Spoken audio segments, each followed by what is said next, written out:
ಈ ಕಾರ್ಯಕ್ರಮದ ಪ್ರಾಯೋಜಕರು ಗಡಿಯಾರ್ ಗ್ರೂಪ್ ಆಫ್ ಕಂಪನೀಸ್. ಕುಂಭಮೇಳದಲ್ಲಿ ನಟ ಪ್ರಕಾಶ್ ರಾಜ್ ತ್ರಿವೇಣಿ ಸಂಗಮದಲ್ಲಿ ಮಿಂದೆದ್ದರು ಎಂಬ ಚಿತ್ರ ಸಹಿತ ಪೋಸ್ಟ್ ಸೋಷಿಯಲ್ ಮೀಡಿಯಾದಲ್ಲಿ ಹರಿದಾಡ್ತಾ ಇತ್ತು.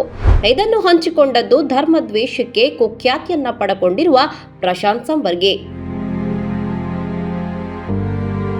ಇದೀಗ ಈ ಪೋಸ್ಟ್ಗೆ ಟ್ವಿಸ್ಟ್ ಸಿಕ್ಕಿದೆ. ನಟ ಪ್ರಕಾಶ್ ರಾಜ್ ಅವರು ಪ್ರಶಾಂತ್ ಸಂಬರ್ಗಿ ವಿರುದ್ಧ ನ್ಯಾಯಾಲಯಕ್ಕೆ ದೂರು ನೀಡಿದ್ದಾರೆ. ತನ್ನ ಹೆಸರಲ್ಲಿ ಪ್ರಶಾಂತ್ ಸಂಬರ್ಗಿ ಸುಳ್ಳು ಸುದ್ದಿಯನ್ನ ಹರಡ್ತಾ ಇದ್ದಾರೆ ಎಂದು ಅವರು ಹೇಳಿದ್ದಾರೆ. ಸುಳ್ಳು ರಾಜನ ಖೇಡಿಗಳ ಸೈನ್ಯಕ್ಕೆ ಪವಿತ್ರ ಪೂಜೆಯಲ್ಲೂ ಸುಳ್ಳುಗಳನ್ನ ಹಬ್ಬಿಸುವುದೇ ಕೆಲಸ.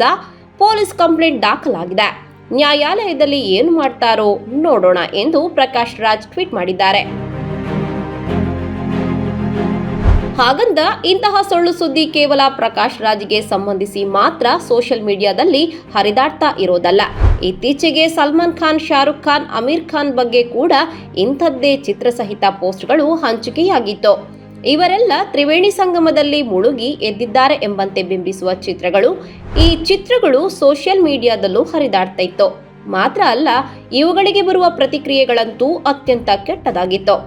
ಪ್ರಕಾಶ್ ರಾಜ್ ಅವರಿಗೆ ಸಂಬಂಧಿಸಿ ಪ್ರಶಾಂತ್ ಸಂಬರ್ಗಿ ಹಾಕಿದ ಪೋಸ್ಟಿಗೂ ಅತ್ಯಂತ ನಿಂದನೀಯ ರೂಪದ ಕಮೆಂಟ್ಸ್ಗಳು ವ್ಯಕ್ತವಾಗಿವೆ. ಪ್ರಕಾಶ್ ರಾಜ್ ಅವರನ್ನ ಹೀನಾಯವಾಗಿ ಬೈದ ಪ್ರತಿಕ್ರಿಯೆಗಳು ಇವೆ. ಕೆಲವೊಮ್ಮೆ ಹೀಗೆ ಬೈಯುವುದಕ್ಕಾಗಿಯೇ ಇಂತಹ ಸುಳ್ಳು ಚಿತ್ರಗಳನ್ನ ಹಂಚಿಕೊಳ್ಳುವವರು ಇದ್ದಾರೆ.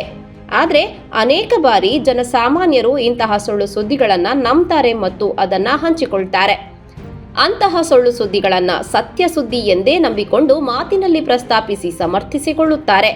ಈ ಪ್ರಶಾಂತ್ ಸಂಬರ್ಗಿ ಮಾಡಿರುವುದು ಇದನ್ನೇ. ಈ ಸಂಬರ್ಗಿ ಅಂತಿತವನಲ್ಲ. ಹಲವು ಮುಸ್ಲಿಂ ದ್ವೇಷಿ ಹೇಳಿಕೆ ಮತ್ತು ಚಟುವಟಿಕೆಯ ಮೂಲಕ ವಿವಾದಕ್ಕೆ ಒಳಗಾದವ.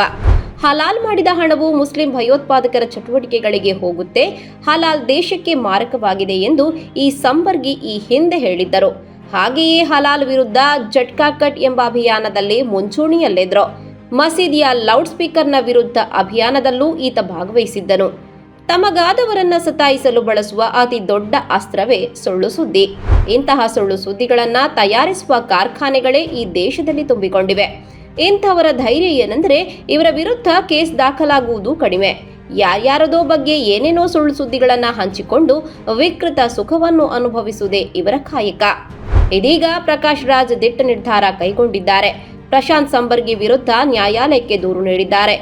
ಧರ್ಮ ದ್ವೇಷವನ್ನ ಹರಡುವುದು, ಬಿಜೆಪಿ ಪರ ಬ್ಯಾಟಿಂಗ್ ಮಾಡುವುದು ಮತ್ತು ತಮಗಾಗದವರ ಚಾರಿತ್ರ್ಯ ಹನನ ಮಾಡುವುದನ್ನೇ ವೃತ್ತಿಯಾಗಿಸಿಕೊಂಡವರಿಗೆ ಪ್ರಕಾಶ್ ರಾಜ್ ಅವರು ದಾಖಲಿಸಿರುವ ದೂರು ಪಾಠವಾಗಬೇಕು.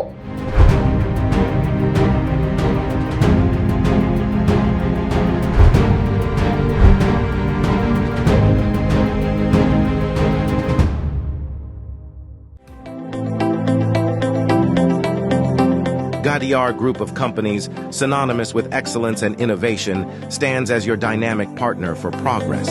Gadiar Group ensures safety as guardians in firefighting and builds vibrant communities in real estate. Building tomorrow, today.